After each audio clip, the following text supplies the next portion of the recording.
The portrait arrived at Rebecca Hoffman's restoration studio in Boston on a gray March morning, shipped from an estate sale in Providence, Rhode Island. The package contained a single photograph in an ornate silver frame, tarnished with age, but still beautiful. Rebecca carefully removed the backing and extracted the photograph, her practiced hands moving with the caution born of 15 years working with historical images. The wedding portrait was dated 1910, written in faded ink on the back, Mr. and Mrs. William Crawford, June 18, 1910. The couple posed in classic Edwardian style before an elaborate painted backdrop of columns and gardens typical of professional studios of that era. The groom stood tall and formal in a dark suit with a high collar, his hand resting on the back of an ornate chair. The bride sat in the chair, her white wedding dress cascading around her in layers of silk and lace, her veil pulled back to reveal her face. Rebecca placed the photograph under her examination lamp and began her initial assessment. The image was in remarkably good condition for its age, the sepia tones still rich, the details sharp. The photographer had been skilled, capturing the texture of the bride's dress, the shine of her dark hair arranged in the Gibson girl style, and the nervous formality in both subjects' faces. She noted these observations in her restoration log, then began examining the photograph more closely with her magnifying glass. The bride's face showed delicate features, high cheekbones, and large dark eyes that seemed to hold a particular intensity even through the distance of 114 years. Her complexion appeared fair in the photograph, though sepia tones made exact skin color difficult to determine. The groom looked slightly older, perhaps in his late 20s, with a stern expression that was typical for photographs of that era when subjects had to hold still for long exposures. As Rebecca's magnifying glass traveled down to examine the bride's bouquet, a cascade of roses and lilies, she paused at the bride's left hand, which rested in her lap beneath the flowers. Something seemed unusual about the fingers, though at this magnification she couldn't quite identify what had caught her attention. The image would need to be scanned at high resolution. Rebecca felt the familiar pull of curiosity that made her love this work. Every old photograph held stories, but some held mysteries. And something about this bride's expression, the particular sadness visible even through the formal composure required by the photographic conventions of 1910, suggested this portrait held secrets worth uncovering. She prepared her scanner, ready to reveal whatever truth lay hidden in the details of this century-old wedding day. Rebecca spent the afternoon scanning the wedding portrait at maximum resolution. Her equipment, state-of-the-art for photographic restoration, captured every microscopic detail at 4,800 dots per inch. The resulting digital file was massive, allowing her to examine sections of the photograph at extreme magnification without losing clarity. She opened the file on her large monitor and began the systematic examination she performed on all restoration projects, starting with the faces and working downward. The bride's expression, now visible in extraordinary detail, revealed even more complexity than Rebecca had initially noticed. There was tension around her eyes, a tightness to her smile that suggested it was held rather than natural. Rebecca zoomed in on the bride's hands, which rested in her lap, partially obscured by her cascading bouquet. The left hand was positioned to display the wedding ring, as was customary for bridal portraits. But as Rebecca increased the magnification to 1,000%, her breath caught in her throat. The bride wore 2 rings on her left ring finger, not stacked in the modern fashion, but threaded together, intertwined in an unusual configuration. One ring appeared to be gold, traditional and new, catching the studio lights with a bright shine. The other ring was different, simpler, appearing to be silver or possibly white gold, with a duller patina that suggested age and wear. Rebecca leaned closer to her monitor, adjusting the contrast and sharpness. The 2 rings were deliberately positioned together, not as if one had simply been added to the other, but as if they had been carefully linked or braided somehow.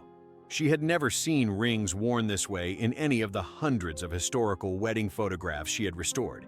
She zoomed in further, examining every detail. The gold ring was smooth and polished, typical of wedding bands from that era. But the silver ring showed signs of long wear, tiny scratches, a slight warping of the band, the patina of a ring that had been worn daily for many years before this photograph was taken. Rebecca sat back in her chair, her mind working through possibilities.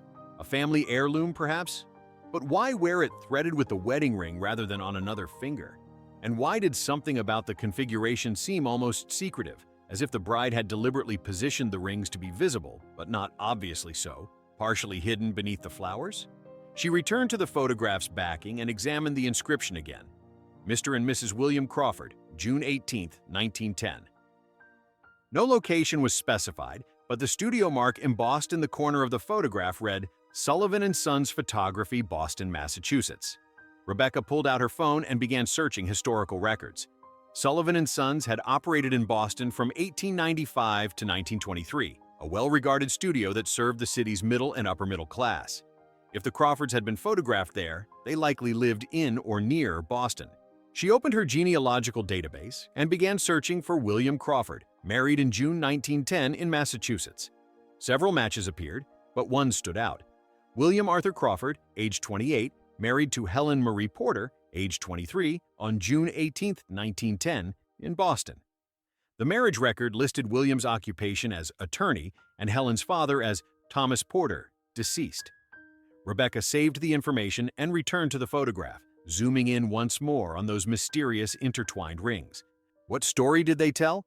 And why did she have the distinct impression that understanding them was the key to understanding the sadness she saw in Helen Crawford's eyes? Rebecca spent the next morning at the Massachusetts State Archives, searching through records related to the Crawford and Porter families. The marriage certificate for William and Helen provided her first significant clue. Helen Marie Porter's birthplace was listed as New Orleans, Louisiana, and her mother's name was marked simply as Marie Porter, deceased. This was unusual. Most marriage certificates from that era included the mother's maiden name, not just her married name. Rebecca made a note and continued searching. She found William Crawford's birth certificate easily. He was from a well-established Boston family, his parents both listed with full names and occupations. But Helen Porter's birth certificate proved more elusive. After 3 hours of searching through New Orleans records that had been transferred to microfilm and digitized, Rebecca finally located a birth certificate dated March 15, 1887, for Helen Marie Porter. The document listed the father as Thomas Porter, merchant, and the mother as Marie Beaumont Porter. But something about the certificate seemed odd. The handwriting was slightly different in certain sections, as if it had been amended or rewritten at some point. Rebecca photographed the document with her phone and examined it more closely. The mother's maiden name, Beaumont, appeared to have been written over another name that had been carefully erased or scratched out. She could barely make out what looked like letters beneath, possibly do something. She searched for Marie Beaumont in New Orleans records and found nothing. No birth certificate, no marriage record to Thomas Porter, no death certificate. It was as if Marie Beaumont hadn't existed before Helen's birth certificate. However, when she searched for Marie Porter without a maiden name, she found a death certificate from 1902, when Helen would have been 15 years old. The certificate listed cause of death as consumption and place of death as Charity Hospital, New Orleans. The informant who filed the death certificate was listed as Helen Porter, daughter. Rebecca sat back, thinking. A mother who appeared to have no documented existence before her daughter's birth. A birth certificate that seemed to have been altered. A father who died before his daughter's wedding, leaving no record of his presence. She returned to the wedding portrait on her laptop, studying Helen's face with new attention. In 1910, New Orleans was a complex city racially, with a significant Creole population, people of mixed French, Spanish, African, and Native American ancestry who occupied an ambiguous position in the increasingly rigid racial hierarchies of the Jim Crow South. Rebecca felt a chill of recognition. She had read about this phenomenon. Passing, when people with mixed racial heritage but light enough skin presented themselves as white to escape discrimination and access opportunities denied to Black Americans. Could Helen Porter have been passing? Was that why her mother's maiden name had been altered on her birth certificate?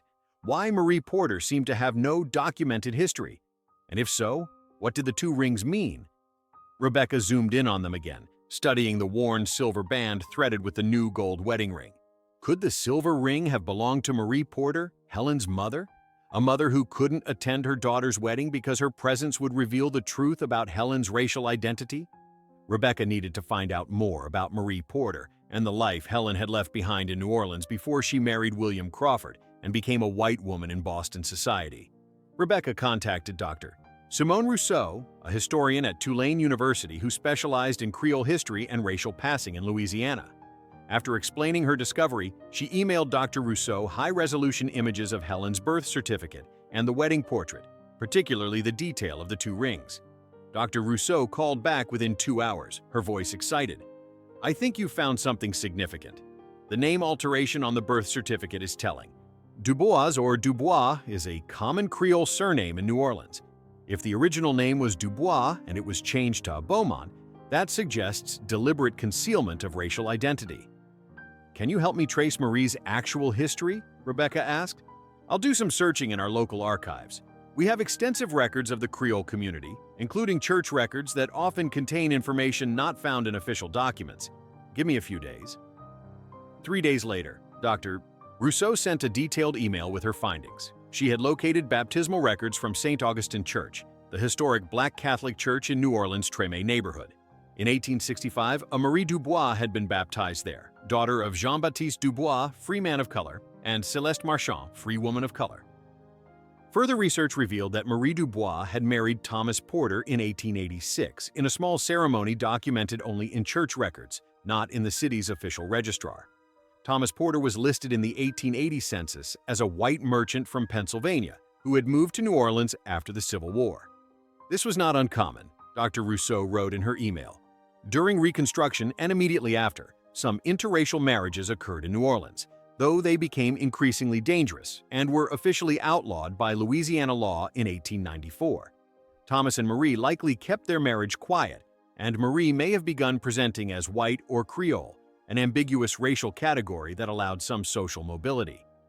Dr. Rousseau had also found a photograph in the archives of St. Augustine Church, dated approximately 1890, labeled Porter Family. The image showed Thomas Porter, a stern-looking white man, standing beside a seated woman holding a small child. The woman, presumably Marie, had light brown skin and delicate features remarkably similar to those Rebecca had seen in Helen's wedding portrait.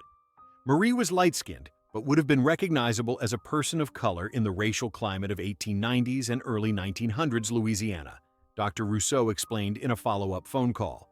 As segregation hardened and laws became more restrictive, the family would have faced increasing danger and discrimination. When Thomas died in 1899, Marie and Helen would have been particularly vulnerable. Rebecca looked again at Helen's wedding portrait, understanding now the weight behind that controlled expression. So, when Helen moved to Boston and married William Crawford, she was passing as white. Almost certainly, Dr. Rousseau confirmed. Her light skin would have allowed it, especially once she left New Orleans where people might have known her family history. In Boston, with her father dead and her identity documents altered, she could present herself as simply a white woman from Louisiana. But her mother couldn't attend the wedding, Rebecca finished, because Marie's presence would reveal the truth. Exactly, and I suspect Marie died shortly after Helen left Louisiana. The death certificate you found, dated 1902, lists Helen as the informant. Helen was only 15. I wonder if Marie sent her daughter north specifically to give her the chance to pass, to escape the increasingly oppressive racial laws of the South. Rebecca thought about the two rings, intertwined on Helen's finger in the wedding portrait. A daughter wearing her mother's ring on her wedding day, honoring the woman who couldn't be there, carrying a secret that could destroy her new life if anyone discovered it. Rebecca's breakthrough came from an unexpected source. After publishing a brief article about the wedding portrait in a restoration journal, she received an email from a woman named Patricia Whitmore in Cambridge, Massachusetts. Patricia explained that her grandmother had grown up next door to the Crawford family in Boston's Back Bay neighborhood in the 1920s and 30s. "My grandmother always said there was something sad about Mrs. Crawford," Patricia wrote. "She was very kind but very private, rarely attended social gatherings, and seemed to carry a deep loneliness. When my grandmother's family moved in 1938, Mrs. Crawford gave her a small jewelry box with a note saying, 'Keep this safe. Someday it may matter.' My grandmother kept it all her life, but never opened it, honoring Mrs. Crawford's request. She passed it to my mother, who passed it to me. After reading your article, I wonder if it's time to open it." Rebecca met Patricia at a cafe near Harvard Square. Patricia brought a small wooden jewelry box, elegant but not expensive, with brass hinges and a simple clasp. Inside, wrapped in tissue paper, was a bundle of letters tied with a faded blue ribbon. Rebecca carefully untied the ribbon, her hands steady despite her excitement. There were 15 letters in total, all addressed to "My dearest Helen" and signed "Your loving mother." The letters were dated between 1903 and 1907, written in careful, educated handwriting on simple stationery. Patricia had agreed to let Rebecca read them, understanding their historical significance. Rebecca began with the first letter, dated January 1903. My dearest Helen, you have been in Boston for 6 months now, and I pray every day that you are safe and happy. I know you must not write to me at the old address, so I have arranged with Father Michel at the church to receive letters for me. I understand why you must live as you do now. I want you to have every opportunity that was denied to me and to your father after the new laws came, but my heart breaks knowing I may never see you again. Rebecca felt tears stinging her eyes as she continued reading. The letters documented Marie's life alone in New Orleans after Helen left, her work as a seamstress to support herself, her pride in her daughter's reports of life in Boston, and her understanding of why Helen couldn't acknowledge their relationship. A letter from June 1905 was particularly poignant. You wrote that you have met a young man, a lawyer from a good family. I am happy for you, my darling girl, though I know what this means. When you marry, I will not be there. I cannot be there. But I want you to have something of mine, something of our family, to carry with you on that day. The next letter, dated July 1905, explained, I am sending you my wedding ring, the one your father placed on my finger in 1886. I have worn it every day since, even after he died, even as the world became harder for people like us. I want you to wear it on your wedding day, however you can manage it. Thread it with your new ring if you must hide it, but let it be there, a promise that your mother's love is with you even if I cannot be. Rebecca looked up at Patricia, wiping her eyes. She sent Helen her wedding ring to wear on her wedding day. Patricia nodded, crying as well. So, the two rings in the photograph. One was Helen's new ring from William Crawford. The other was Marie's ring, threaded together with it, hidden in plain sight. Helen found a way to honor her mother, even while living a lie. Rebecca spent the next week researching the Crawford family's life in Boston. City directories showed William and Helen living at an address in the Back Bay neighborhood, one of the city's most prestigious areas. William's law practice prospered, and he was listed as a member of several professional organizations. Helen appeared in society page mentions occasionally, usually in connection with charity work at the Episcopal church they attended. On the surface, they were a successful, respectable white couple. But Rebecca now read every detail with new understanding. Helen never traveled back to Louisiana. She had no family members listed in any documents. When asked about her background, according to social columns, she described herself vaguely as being from a small New Orleans family without elaboration. The couple had 2 children, William Jr., born in 1911, and Margaret, born in 1913. Rebecca found birth certificates for both, listing both parents as white and Helen's birthplace as simply Louisiana, with no city specified. She wondered how Helen felt filling out those forms, officially erasing her mother's heritage from her children's identities. Through newspaper archives, Rebecca tracked the family through the decades. William Sr. died in 1945. The obituary mentioned his wife Helen, his 2 children, and 4 grandchildren. Helen lived until 1962, dying at age 75. Her obituary was brief, mentioning her charity work and her surviving children and grandchildren, but nothing about her early life or family background. Rebecca found a photograph from 1940 in a society page showing Helen at a charity benefit. She was 53 years old in the photo, elegant and composed, wearing pearls and a dark dress. But Rebecca could see the same sadness in her eyes that had been visible in the 1910 wedding portrait, a loneliness that 30 years hadn't erased. Dr. Rousseau sent additional information about Marie Porter. Church records showed she had died in 1907 at age 42, listed as Marie Porter, widow, in the death registry of St. Augustine Church. She was buried in an unmarked grave in a segregated Catholic cemetery in New Orleans. Helen had been 20 years old, already married and living as a white woman in Boston, unable to attend her mother's funeral without revealing her secret. Rebecca found one more letter in the collection Patricia had shared, dated March 1907, written in a shaky hand very different from Marie's earlier letters. My darling Helen, I am writing what may be my last letter to you. The consumption has worsened, and Father Michel says I must prepare myself. I am not afraid of death, but I grieve that I never saw you as a bride, never held your son who was born last year. I understand why you could not tell me beforehand about the baby. Letters can be intercepted, secrets exposed. But Father Michel showed me your telegram informing him of William's birth, and I wept with joy knowing you are a mother now. Wear my ring always, child. Let it remind you that you carry your mother's love and your grandmother's strength. You may live as a white woman, but you carry the blood of free people of color who fought for dignity and survival. Never forget who you really are, even if you can never tell anyone. With all my love until we meet in heaven, Mother. Finding Helen and William's descendants required delicate work. Rebecca started with the obituaries she had found, which mentioned children and grandchildren but no names. Through genealogical databases and cross-referencing with census records, she eventually located 3 living great-grandchildren of Helen and William Crawford. The first person she contacted was Thomas Crawford, age 68, William Jr.'s grandson, who lived in Portland, Maine. Rebecca called him and carefully explained her research. She was restoring a wedding portrait of his great-grandparents and had discovered some interesting historical details about the family. Thomas was enthusiastic about the project. I never knew much about my great-grandmother Helen. She died when my father was a teenager, and he said she was always very reserved, never talked about her childhood or her family in Louisiana. We always assumed she came from a family that lost everything in the Civil War and didn't want to discuss it. Rebecca asked if she could visit to show him the portrait and discuss her findings. Thomas agreed, and the following week, Rebecca drove to Portland with her laptop and copies of the letters and documents she had gathered. Sitting in Thomas's living room, Rebecca showed him the restored wedding portrait first, zooming in on the detail of the 2 rings. Thomas leaned forward, studying the image. I never noticed that before. 2 rings. Yes, Rebecca said carefully. One was her wedding ring from your great-grandfather. The other belonged to her mother, Marie Porter, who couldn't attend the wedding. Why couldn't she attend? Thomas asked. Rebecca took a deep breath. Because Helen was passing as white, and her mother's presence would have revealed that Helen had black ancestry. Marie was a free woman of color from New Orleans.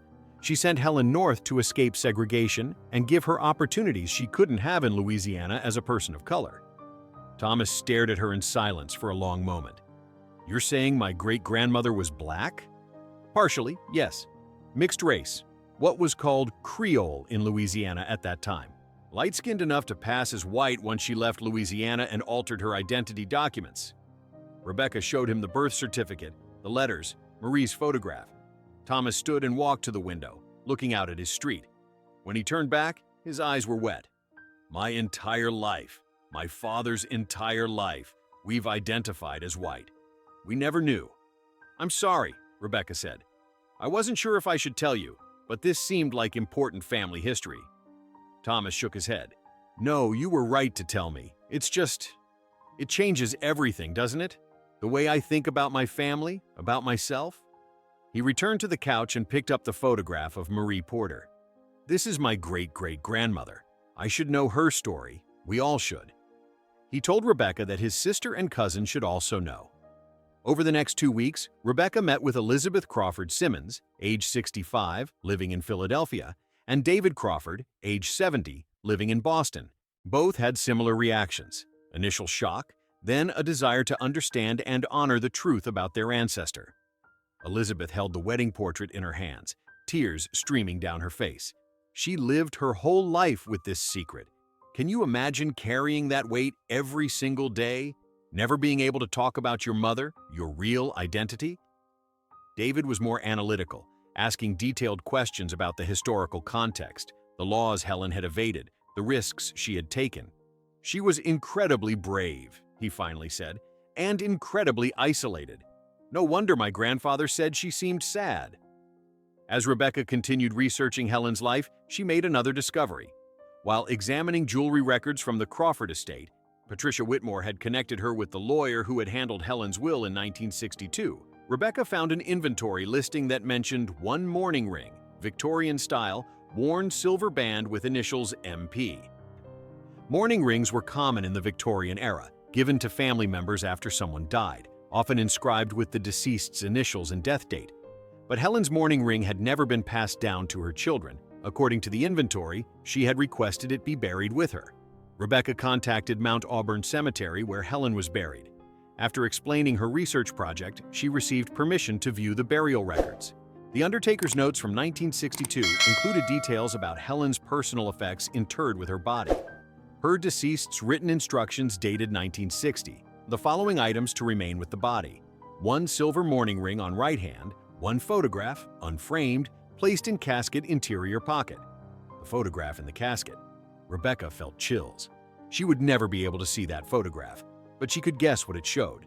Marie Porter, Helen's mother, the woman whose identity Helen had spent her life hiding while simultaneously honoring in secret. Rebecca contacted Patricia Whitmore again, asking if her grandmother had mentioned anything else about Mrs. Crawford. Patricia thought for a moment, then remembered something. My grandmother said that every year on March 15th, which I realize now was Helen's birthday, Mrs. Crawford would spend the entire day in her bedroom alone. She wouldn't see visitors or even come down for meals. My grandmother's mother, who was friends with the Crawford's housekeeper, said that on those days you could hear Mrs. Crawford crying, though she never explained why. March 15, 1887 was the date on Helen's birth certificate, the last document that had listed her mother's name before everything was erased and rewritten. Every year on her birthday, Helen had mourned in private, grieving not just her mother, but her entire hidden identity. Rebecca found one more document that illuminated Helen's secret life, a receipt from 1935 for a donation to a Negro Education Fund based in New Orleans. The donation was substantial, $500, equivalent to about $10,000 today, and it was made anonymously through a lawyer. But Rebecca was able to trace the payment back to Helen through banking records that had been preserved in the Crawford family's legal files. Helen had found a way to support Black education in her mother's hometown, honoring Marie's heritage even while living as a white woman. It was a small act of resistance, a way to maintain connection with the community she had been forced to leave behind. Rebecca shared this discovery with Helen's great-grandchildren. Thomas looked at the donation receipt and shook his head in wonder. She never forgot. Even after all those years, living an entirely different life, she never forgot where she came from. Elizabeth touched the receipt gently. She couldn't claim her mother publicly, couldn't attend her funeral, couldn't tell her own children the truth. But she found ways to honor Marie. The ring on her wedding day, the donations, the private mourning every birthday. David added quietly, and now, finally, someone is telling her story. Someone knows the truth. The three great-grandchildren of Helen and William Crawford decided to meet together for the first time since childhood. They gathered at David's home in Boston, where Rebecca had agreed to present her complete findings and discuss what, if anything, they wanted to do with this information. Rebecca brought everything: the restored wedding portrait, copies of all the letters, photographs of Marie Porter, documentation of Helen's life in Boston, and the evidence of her secret donations. She laid it all out on David's dining room table, creating a visual timeline of Helen's life and the choices she had made. The three descendants spent hours going through the materials, asking questions, and processing their family's hidden history. Thomas kept returning to the photograph of Marie Porter with baby Helen. "This is my great-great-grandmother, and I'm only learning about her now, after she's been dead for over a century. How many other family members never knew the truth?" Elizabeth had researched their family tree in preparation for the meeting. Helen and William had 2 children. Those children had 5 children total, our parents' generation. Those 5 had 12 children, our generation. And we've had 17 children so far among us. That's 34 descendants who have lived their lives not knowing this history. David was struggling with the implications. My son is applying to colleges right now. On applications, there's always a question about race and ethnicity. We've always checked white, but that's not entirely accurate, is it? We have African ancestry through Helen and Marie. It's complicated, Rebecca said carefully. Helen passed as white, and her children and grandchildren were raised with white identity and have experienced life with white privilege. But you also have Black ancestry that was deliberately hidden. How you choose to identify is a personal decision. Elizabeth spoke up. "I think we need to tell the truth, not to claim an identity we haven't lived, but to honor Helen and Marie's story, to stop perpetuating the erasure that Helen was forced to perform." "Agreed," Thomas said. "But how do we do that without seeming like we're appropriating or claiming an experience we haven't had? We've lived as white people. We've had all the privileges that come with that." Rebecca suggested they might consider creating a public record of the story, not about themselves, but about Helen and Marie. This is important history. It shows how racial passing worked, the impossible choices people faced, the costs of segregation and anti-miscegenation laws. Helen's story could help people understand that history isn't abstract. It's personal, it's painful, and it continues to affect families generations later. The three descendants discussed options for several hours. They finally agreed on a plan. They would donate the wedding portrait, the letters, and all related documents to the Massachusetts Historical Society for preservation and research. They would participate in an oral history project, explaining what they had learned and how it had affected them. And they would each tell their own children and grandchildren the truth about Helen and Marie. "But we'll be clear," Elizabeth said. "This isn't about us claiming an identity. It's about honoring our ancestors' struggle and telling a truth that was hidden for too long. Helen couldn't tell this story during her lifetime. We can tell it now." David added, "And maybe, in some small way, we can give Helen what she never had, the ability to publicly acknowledge her mother and her heritage, even if it's over a century too late." 6 months later, the Massachusetts Historical Society opened a new exhibition titled Hidden in Plain Sight: Racial Passing and Family Secrets in 20th Century America. The centerpiece was Helen Crawford's wedding portrait, dramatically enlarged and displayed with careful lighting that made the two intertwined rings clearly visible.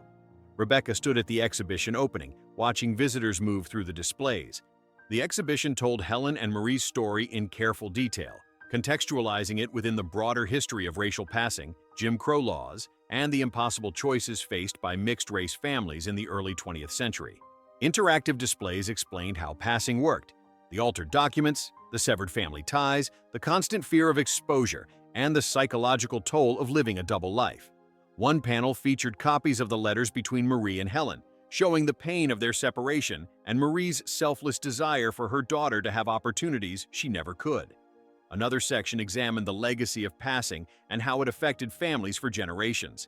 It included interviews with Helen's great-grandchildren, who spoke honestly about learning the truth and what it meant to them. Thomas appeared in a video saying, "We can't undo the past or reclaim experiences we didn't have, but we can honor the truth and acknowledge that racial categories have always been more fluid and complicated than the law pretended." The exhibition also explored the broader implications: how many American families might have similar hidden histories, how passing both reinforced and undermined racial categories, and how the laws that made passing necessary had been designed to control and oppress. A small display case contained Marie Porter's wedding ring, the silver band that Helen had worn threaded with her gold ring on her wedding day. Helen's great-grandchildren had discovered it among items that had been stored after her death and never distributed. It had been in a small box labeled simply, "Mother's Ring, Do Not Discard." Helen's children, not knowing the significance, had kept it out of respect for their mother's wishes, and it had passed through the family until now. Beside the ring was the photograph of Marie holding baby Helen, dated 1890. It was the only image of Marie that had survived.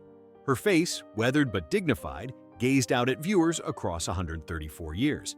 A caption explained, "Marie Dubois Porter, 1865–1907, free woman of color, seamstress, mother of Helen Porter Crawford. She sent her daughter north to escape segregation, sacrificing their relationship to give Helen opportunities denied to people of color in Jim Crow, Louisiana." Dr. Rousseau had traveled from New Orleans for the opening. She stood beside Rebecca, observing the crowds. "You know what strikes me most? How ordinary this probably was. We'll never know how many families have similar stories buried in their histories. Helen's story only came to light because you noticed those two rings in a photograph." Rebecca nodded. "I keep thinking about all the other wedding portraits from that era, all the other families with secrets. How many other mothers watched their children leave to pass? How many other daughters wore hidden tokens to honor parents they could never publicly acknowledge?" Among the visitors was a group of students from a local high school, there on a field trip. Rebecca overheard two of them talking in front of the wedding portrait. One, a black girl about 16, said to her friend, "Imagine having to choose between being with your family and having basic rights. That's what the laws did to people." Her friend, a white girl, responded, "And imagine being Helen, living every day knowing one mistake could destroy everything, never being able to talk about your mother or where you really came from." The first girl nodded at the photograph, but she found a way to honor her mother anyway. Those two rings, wearing them on her wedding day, that was brave. Rebecca felt tears in her eyes, grateful that Helen's story was reaching young people. helping them understand history not as abstract dates and laws, but as personal human choices made under impossible circumstances. As the exhibition's opening reception concluded, Helen's 3 great-grandchildren stood together before the wedding portrait. They had brought their own children and grandchildren, 4 generations gathered to honor an ancestor they had only recently come to know truly. Thomas placed his hand on his grandson's shoulder. "That's your great-great-great-grandmother Helen, and that," he pointed to Marie's photograph, "is your great-great-great-great-grandmother Marie. We only learned their true story this year, but now we'll make sure it's never forgotten again." Elizabeth added softly, "Helen spent her life hiding the truth. We're going to spend ours making sure it's told." Rebecca looked at the wedding portrait one final time, at Helen's sad eyes and controlled expression, at the 2 rings intertwined on her finger, one representing the life she had chosen, one honoring the life and the mother she had been forced to leave behind. After 114 years, Helen's secret was finally revealed, and the mother she couldn't publicly acknowledge was finally being honored. The photograph that had seemed like a simple wedding portrait had proven to be a testament to love, sacrifice, and the human cost of unjust laws. 2 rings, hidden in plain sight, had carried a story across more than a century until someone finally looked closely enough to see the truth they held.